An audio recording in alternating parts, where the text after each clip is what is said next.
दोस्तों नमस्कार। संघर्षों से नई इबारत लिखी जाती है।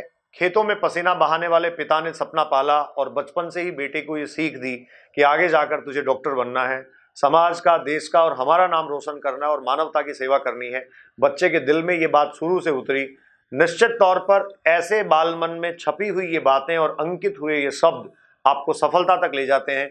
मैं कानाराम यादव से आपको मिलवा रहा हूं। कानाराम ने नीट यूजी 2022 के परीक्षा परिणाम में इस बार 502वीं रैंक हासिल की है। जी हाँ, ऑल इंडिया रैंक है 502 और कानाराम का स्कोर है 685। एक सीधा साधा ग्रामीण परिवेश से निकला ये बच्चा, एक छोटे से परिवार से, साधारण खेतीहर परिवार से निकला ये बच्चा देश के बड़े संस्थान में पढ़ेगा।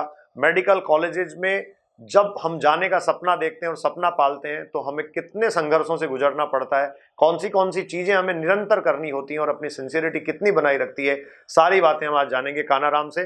तो कानाराम, ऑल इंडिया रैंक आपका 502 है। यस और 685 नंबर आपने हासिल किए हैं। यस अब तक ये जो आपने अचीव किया, इसमें कितने पड़ाव आए, कैसे पड़ाव आए और आपने कैसे इन सबको पार कर लिया? देखो सर, मतलब मेरे बचपन से मेरे पापा मेरे को ये कह के चलते थे कि बेटा डॉक्टर बनना है, क्योंकि मतलब मेरे पापा का सपना था ये चीज़ें कि अब बेटे को डॉक्टर बनाए हम। तो वो उनका सपना था, वो मेरे को बोलते रहते थे। तो ऐसे मतलब बचपन से ऐसे था कि यार अपन भी डॉक्टर बनेंगे, कुछ अच्छा करेंगे वैसे। तो ये सपना मेरे था। फिर मतलब मैंने 11वीं 12वीं की, फिर मेरे ये पापा ने बोला कि चलो गुरु कृपा में एडमिशन कराते हैं आपका और आप नीट की प्रिपरेशन करो। तो जैसे ही मैं यहाँ पे नीट की प्रिपरेशन करने आया तो मेरे साथ कुछ दिक्कतें थी कि जैसे कोई क्या बोल रहा है, कोई क्या बोल रहा है। लेकिन इसके लिए फिर मेरे को गुरु कृपा के अच्छे मेंटर मिले, गुरु कृपा का एक अच्छा परिवार मिला, जिसके थ्रू मैंने ब्लाइंड फेथ करके जो मेरा आज ये स्कोर आपके पास सामने मैं बोल पा रहा हूँ उस लायक में बना, वो गुरु कृपा के पूरे परिवार को फॉलो करते हुए।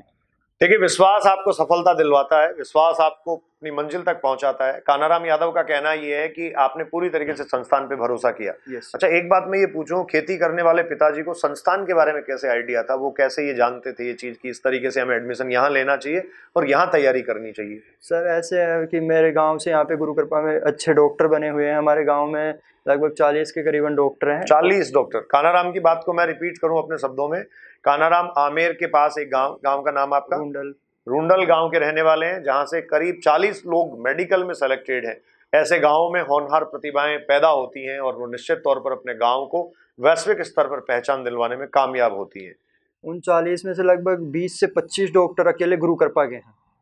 बहुत बड़ी तो बात है। अकेले हाँ, गुरु कृपा संस्थान से 40 में से आधे से ज्यादा डॉक्टर, मतलब आधे से ज्यादा बच्चे यहाँ से सेलेक्ट हुए हैं। हाँ। तो और फिर पापा का ये भी था कि उन्हें पता था कि मेरे को डॉक्टर बनवाना है अपने बच्चे को। तो उनको रुचि थी पहले से ही कि हाँ मेरे को ये इंस्टीट्यूट अच्छा रहेगा। ये वो और से भी सलाह लेते थे और सेलेक्ट बच्चे हुए उनसे सलाह लेते थे। तो उन्होंने सजेस्ट किया कि आप गुरु कृपा में जाओ, तो पापा ने मेरा यहीं पे एडमिशन करवाया और ये सफलता आपके सामने है। फिर 685 नंबर कानाराम के आए हैं। कानाराम, फिजिक्स कैसे पढ़ी आपने? ये फिजिक्स, केमिस्ट्री, बॉटनी, जूलॉजी पढ़ने के क्या नए तरीके हैं? किस तरीके से ये पढ़ी जाए, किस तरीके से इतना स्कोर किया जाए? सर देखो, पढ़ने में तो ऐसे है कि रेगुलर कंटिन्यूटी होनी चाहिए, लेकिन इसके साथ कंटिन्यूटी होने के साथ एक चीज़ है, हम पढ़ कैसे रहें। पढ़ने के लिए जैसे कंसंट्रेशन ज़रूरी है, तो वो होना चाहिए। वो होगा तो अच्छे से रहेगा। जैसे अपन अगर क्लास पूरी कंसंट्रेशन से लेके आते हैं 6 घंटे, तो उसको रूम पे आके पढ़ने में हमें टाइम कम लगता है, हमारा टाइम बचता है। और वहीं अगर अपन कंसंट्रेशन से नहीं पढ़ के आते हैं तो वो जो 6 घंटे हैं उसको पढ़ने के लिए 4 5 6 घंटे फिर दोबारा अलग से चाहिए आपके। कानाराम का कहना है क्लासरूम में फोकस्ड होके पढ़े आप। Yes sir. जी। तो उससे फोकस करके पढ़ोगे, आपके पास रूम पे आने के पढ़ने के लिए टाइम ज़्यादा रहेगा, आप ट्यूशन निकाल पाओगे, आपके पास टाइम रहेगा। तो इससे आपका कॉन्फिडेंस डेवलप होगा और कॉन्फिडेंस आपको सफलता दिलाएगा। कानाराम का कहना है कॉन्फिडेंस सफलता दिलवाता है, लेकिन सबसे पहले की बात क्लासरूम में फोकस्ड होके पढ़ें। उसके बाद में घर आके अगर आप प्रैक्टिस करते हैं, पढ़ते हैं, रिवाइज करते हैं, तो आपको रिवीजन में कम वक्त लगेगा। और इंस्टीट्यूट की जो स्ट्रेटेजी है, जो टेस्ट पेपर वगैरह हैं, किस तरीके से आपको हेल्प करती है एग्जाम तक ले जाने और एग्जाम में अच्छा स्कोर लाने तक? सर देखो, इंस्टीट्यूट के पेपर्स का तो यह है कि A1 पेपर्स होते हैं। मतलब अगर हमारे टेस्ट लगभग हुए थे, 60 से 70 पेपर्स हुए हमारे। तो अगर कोई बच्चा सिंसियरली पेपर्स भी अटेंड करता है तो वो नीट में सेलेक्ट हो जाएगा। अच्छे से हैं पेपर्स वहाँ पे, अच्छे पेपर होते हैं, अच्छे पेपर्स बनाए जाते हैं, एनसीईआरटी बेस्ड पेपर्स आते हैं, अच्छे से एनसीईआरटी कवर करवाई जाती है, तो उससे बेनिफिट्स मिलते हैं। अच्छा, आपने क्लासरूम नोट्स और गुरु कृपा संस्थान के जो नोट्स हैं, स्टडी मटेरियल है, पेपर्स हैं, टेस्ट सीरीज है, इसके अलावा कहीं किसी से कोई दूसरा मटेरियल कभी हेल्प ली थी? नो सर, ये हेल्प लेने की कभी ज़रूरत नहीं पड़ी, क्योंकि उड़ानिया सर एक चीज़ बोलते हैं कि एक बच्चे का खाली दिमाग शैतान का घर होता है। तो वो बोलते थे हमेशा कि मेरा यही मन होता है, मतलब उड़ानिया सर खुद बोलते थे कि मेरा ये इच्छा होती है कि बच्चे को मैं कभी खाली नहीं रहने देते, ताकि उसका माइंड कुछ और सोच ना सके। इसीलिए गुरु कृपा का टेस्ट पैटर्न ही ऐसा है कि किसी बच्चे को ये सोचने का टाइम ही नहीं मिले कि यार मैं कैसे पढूं। सब गुरु कृपा के उड़ानिया सर, कुलरी सर ये शेड्यूल बना के रखते हैं कि एक बच्चे को कैसे पढ़ाया जाए पूरी through out the session.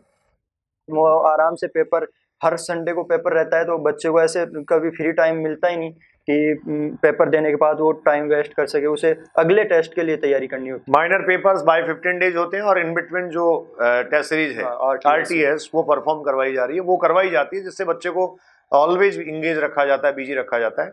Kanaram confidence की बात करते हैं तो कहते हैं, कानाराम की पंच लाइन है, बायोलॉजी, फिजिक्स और केमिस्ट्री सबके क्वेश्चंस मैंने लास्ट टाइम तक सॉल्व किए हैं, तो मैं नीट के पेपर को 4 डालूंगा। हाँ, तो आपने 4 डाला? हाँ सर। कैसे?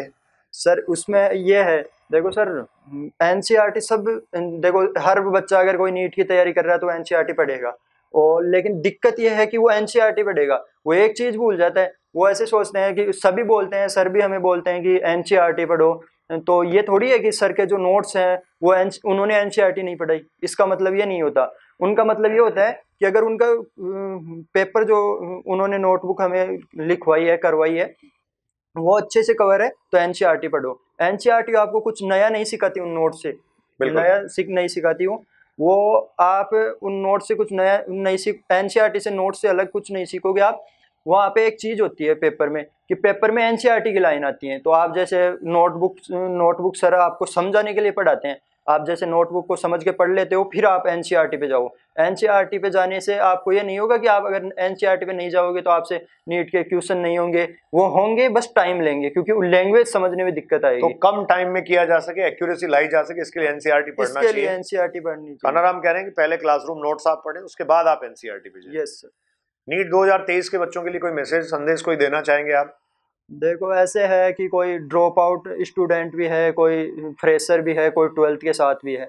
सर ये बोलते हैं कि अच्छी रैंक 12th वाले बच्चों की आती है, तो ऐसे कि अब ये दिक्कत है कि उनकी अच्छी क्यों आती है, क्योंकि उनके दिमाग पे कोई बर्डन नहीं होता सर, खोने के लिए कुछ नहीं होता। हाँ, और पाने के लिए उनके पास बहुत कुछ होता है। और एक जो ड्रॉप आउट स्टूडेंट है, उसके डर सताता है उसे कि यार अब इस बार नहीं हुआ तो क्या ही होगा, तो उनको एक डर सा रहता है। तो उनकी सबसे बड़ी दिक्कत यही होती है कि उनके आत्मविश्वास एक तो वैसे कमजोर हो जाता है, एक उनके जो ये दिक्कत है मतलब कि नहीं होगा वो वाली, तो वो होती है। तो मेरे को, जैसे मेरे भैया ने मेरे को पेपर देने मेरे को भैया लेके गए थे, तो उन्होंने बाहर ही ये बोल दिया था कि यार क्या ही होगा, नहीं सेलेक्ट होंगे तो कोई लाइफ में और कुछ करेंगे, अपन ने मेहनत की है तो मेहनत कहीं काम आएगी, तो ऐसे मत सोच तू क्या होगा क्या नहीं होगा, वो देखा जाएगा। आराम से जैसे तू करके आ सकता है, तेरे माइंड को फ्री रखे, जैसे तूने गुरु कृपा के पेपर दिए, वो पेपर सोच के देना है, आराम से देना है, तेरे को आते होंगे, वो गलत नहीं करना है बस।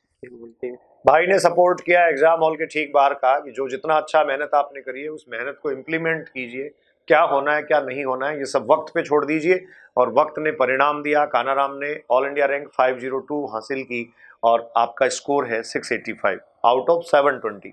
देखिए, सफलता पाने के लिए और अपने सफलता के आयाम को विस्तृत करने के लिए बहुत प्रॉपर स्ट्रेटेजी के साथ चलना होता है, रणनीति के साथ जाना होता है।